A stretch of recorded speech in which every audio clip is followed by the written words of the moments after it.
Hello दोस्तों, प्रमित classes पर एक बार फिर से आपका स्वागत। और आज का हमारा टॉपिक है टीआर, एमआर और एआर के बीच क्या संबंध है।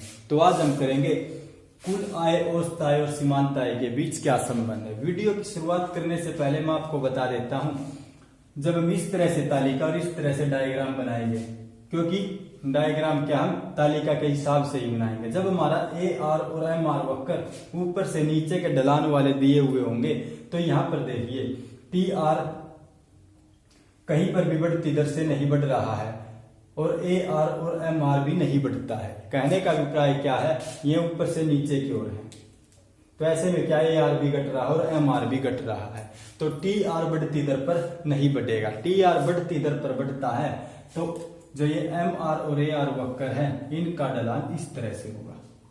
ये एम आर वक्र होगा और ये ए आर वक्र होगा। जब कुल आय बढ़ती दर से बढ़ती है तो एम आर भी बढ़ता है और ए आर भी बढ़ता है, लेकिन एम आर ए आर से अधिक तेजी से बढ़ता है, जिसके कारण ये ऊपर की ओर है। और यहाँ पर जब कुल आय घटती दर पर बढ़ती है तो ए आर भी घटता है और एम आर भी घटता है, लेकिन एम आर ए आर से अधिक तेजी से घटता है, जिसके कारण एम आर ए आर के नीचे है, बाईं तरफ है।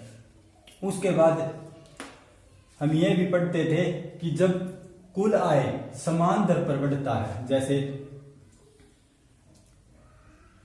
मैं आपको बता देता हूं, कुल आय समान दर पर किस प्रकार 5, 10, 15, 20 और 25, तो ये क्या समान दर पर बढ़ रहा है। 5, 5 और 5 की समान दर से वृद्धि हो रही है। तो यहां पर क्या है, ए आर और एम आर भी समान होंगे। 5, 5, 5, 5, 5, 5, 5, 5 क्यों होंगे। उत्पादन की इकाई ले लेते, 1, 2, 3, 4, 5, तो 1 पंजे 5 डिवाइड करेंगे तो टी आर को हमें ए आर प्राप्त होगा। तो 2 पंजे 10, 3 पंजे 15, 4 पंजे 20, पंजो पंजो 25। उसके बाद एम आर निकालेंगे तो 10 में से 5 जाएगा 5, 15 में से 10 जाएगा 5, 20 में से 15 जाएगा 5। तो यहाँ पर क्या, जब टी आर समान दर से बढ़ता है तो एम आर भी समान है और ए आर भी समान है। तो ऐसा कब होता है, ऐसा पूर्ण प्रतियोगिता की स्थिति में होता है, जब एम आर और ए आर बराबर होते हैं। तो हम इस तरह से डायग्राम बनाते हैं, ए आर बराबर है एम आर। तो लेकिन यहां पर कहीं पर भी न तो ए आर और एम आर बराबर है और न ही टी आर बढ़ती दर पर बढ़ रहा है और न ही समान दर पर बढ़ रहा है। तो इस तरह के संबंध को हम क्या कहेंगे, ज्यामितीय संबंध या फिर ग्राफिक संबंध। ज्यामितीय संबंध या फिर आप बोल सकते हो ग्राफिक संबंध। तो इस डायग्राम और इस तालिका की सहायता से टी आर, एम आर और ए आर के बीच संबंध देखेंगे, जो आपकी 12वीं कक्षा की पुस्तक में दी हुई है। तो यहां पर कहीं पर भी टी आर बढ़ती दर पर नहीं बढ़ता और न ही ए आर और एम आर बढ़ता है। तो यहां पर देखेंगे, ये मैंने आपको बता दिया।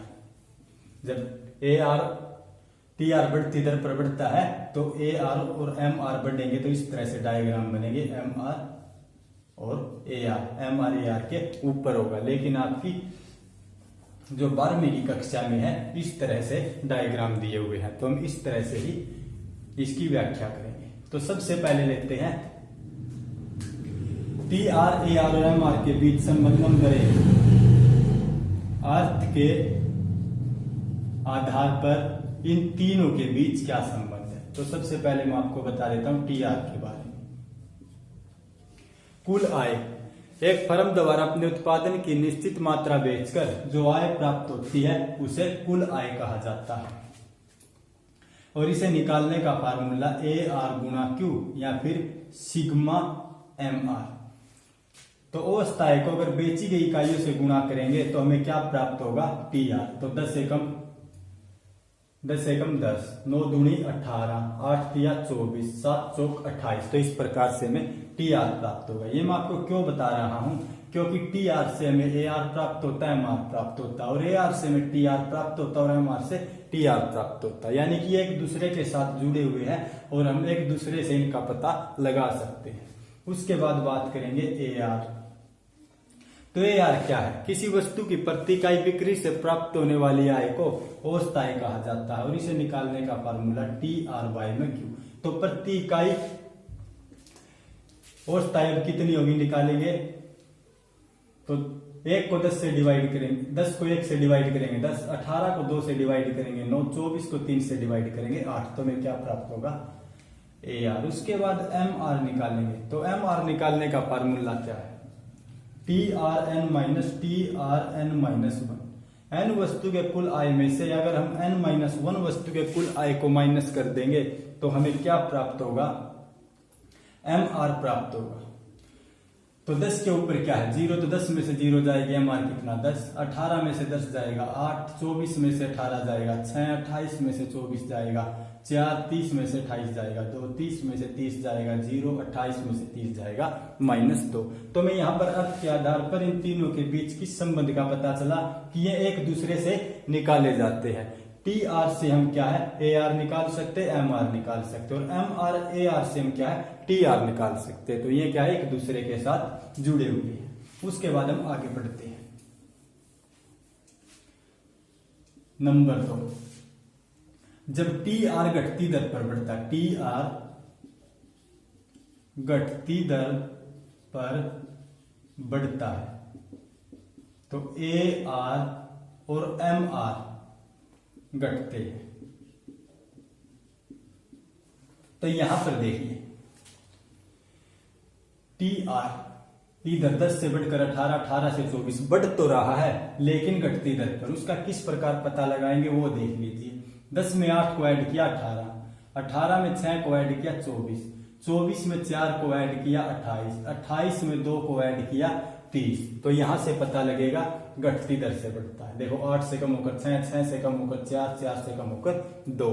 तो 5वीं इकाई तक बात करें तो कुल आय घटती दर से बढ़ रही है, जिसके कारण ए आर भी घटता है और एम आर भी घटता है। तो देखिए 10 से कम होकर 9, 9 से कम होकर 8, 8 से कम होकर 7, 6, 5, 4। तो ए आर भी घटता है और एम आर भी घटता है, लेकिन एम आर ए आर से अधिक तेजी से घटता है। यहां पर देखिए 1 की कमी, यहां पर देखिए 2 की कमी। तो अब हम डायग्राम पर देखेंगे ओ एक्स वाई। ओ एक्स अक्ष पर क्या उत्पादन को लेना, ओ वाई अक्ष पर क्या आय को लेना है। यहां पर ओ एक्स अक्ष पर मात्रा, ओ वाई अक्ष पर आय। तो अब देखिए 5वीं इकाई तक टी आर क्या है घटती दर पर बढ़ता है। तो यहां तक 5वीं इकाई तक ये देखिए घटती दर पर बढ़ता है 10, 18, 24, 28, 30। किस प्रकार पता लगाएंगे ये देखिए, यहां पर ज्यादा, उसके बाद थोड़ा कम, उसके बाद कम। ये मैंने बिंदु लगाकर शो किया हुआ यहां पर। ये देखिए यहां पर फिर और ज्यादा कम, यहां पर कम, यहां पर क्या है बराबर समास 30, 30 लिख देता। उसके बाद क्या है 28। तो 5वीं इकाई तक टी आर घटती दर पर बढ़ता है, जिसके कारण ए आर भी घटता है और एम आर भी घटता है। ये देखिए 5वीं इकाई तक एम आर भी घटता है और ए आर भी घटता है। उसके बाद नंबर 3 पर जब टी आर अधिकतम होता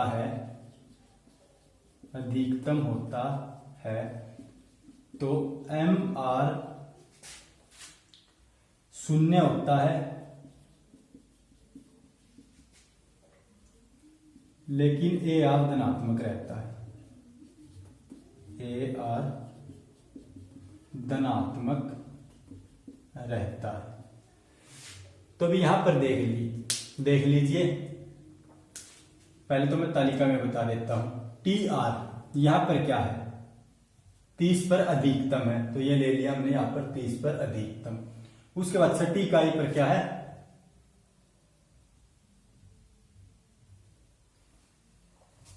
टी आर अधिकतम है और एम आर क्या है 0। तो ये देखिए 6ठी इकाई पर ये 0 है। तो 6ठी इकाई पर एम आर 0 है, लेकिन ए आर क्या है धनात्मक है। तो जब टी आर अधिकतम होता है तो एम आर 0 होता है, लेकिन ए आर क्या है धनात्मक है। उसके बाद नंबर 4 पर देखेंगे। जब टी आर घटता है तो एम आर ऋणात्मक होता है, लेकिन ए आर धनात्मक रहता है। तो अभी यहां पर देखिए, पहले तालिका में देखते हैं। 30 से कम होकर कितना 28। तो छठी इकाई के बाद क्या है, यहां पर छठी इकाई के बाद 7वीं और आगे इकाई लेंगे 8वीं 9वीं, तो टी आर क्या है, घटने लगेगा। जब टी आर घटता है तो एम आर क्या, ये देखिए 0 के बाद ऋणात्मक माइनस में चला जाता है, लेकिन ए आर क्या है यहां पर धनात्मक है। तो यहां पर डायग्राम में देख लीजिए, छठी इकाई के बाद टी आर घटने लगता है, ये देखिए नीचे की ओर गिरने लगता है। तो यहां पर क्या है 28, तो ये क्या है 7वीं इकाई। तो 7वीं इकाई पर कितना 28, तो घटने लगता है, जिसके कारण 7वीं इकाई पर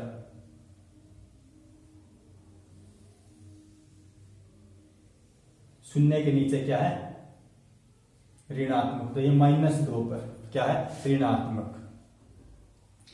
तो जब टी आर घटने लगता है तो एम आर क्या है ऋणात्मक हो जाता है, लेकिन ए आर क्या है धनात्मक रहता है। उसके बाद नंबर 5 पर बात करते हैं। टी आर और ए आर सदैव धनात्मक रहते हैं। टी आर और ए आर सदैव धनात्मक रहते हैं, धनात्मक। टी आर और ए आर सदैव धनात्मक रहते, लेकिन एम आर की बात करें तो एम आर क्या सदैव धनात्मक नहीं रहता, या शून्य और ऋणात्मक हो सकता है। लेकिन टी आर एम आर सदैव धनात्मक होते हैं, या कभी भी शून्य और ऋणात्मक नहीं होते हैं, लेकिन एम आर धनात्मक शून्य ऋणात्मक हो सकता है। तो ये था आज का हमारा टॉपिक। एक बार मैं फिर से आपको रिवाइज करवा देता हूं। जो हम इस तरह से टी आर एम आर और ए आर के बीच संबंध निकालेंगे तो उस संबंध को क्या कहेंगे, ज्यामितीय संबंध या ग्राफिक संबंध। लेकिन इस डायग्राम में और इस तालिका में कहीं पर भी जो हमारे एम आर और ए आर वक्र क्या है ऊपर से नीचे की ओर ढलान वाले हैं, तो यहां पर अगर हम बात करें तो एम आर और ए आर क्या है कहीं पर भी नहीं बढ़ रहा है, ये क्या है निरंतर कम हो रहा है। तो इस तरह से हम निकालेंगे तो क्या होगा, टी आर जब घटती दर से बढ़ता है तो एम आर भी घटता है और ए आर भी घटता है, ये देखो घट रहा है।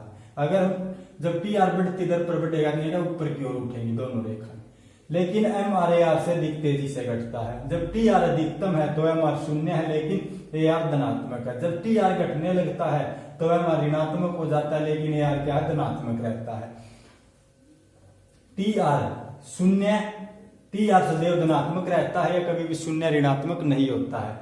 और ए आर भी क्या सदैव धनात्मक रहता है, या कभी भी शून्य और ऋणात्मक नहीं होता है। लेकिन एम आर क्या है धनात्मक शून्य ऋणात्मक हो सकता है। तो ये था आज का हमारा टॉपिक। आशा करता हूं कि आपको वीडियो अच्छी तरह समझ आई होगी। अगर वीडियो समझ आई हो तो अपने दोस्तों के साथ शेयर करना, चैनल को सब्सक्राइब करना, वीडियो को लाइक करना। धन्यवाद दोस्तों।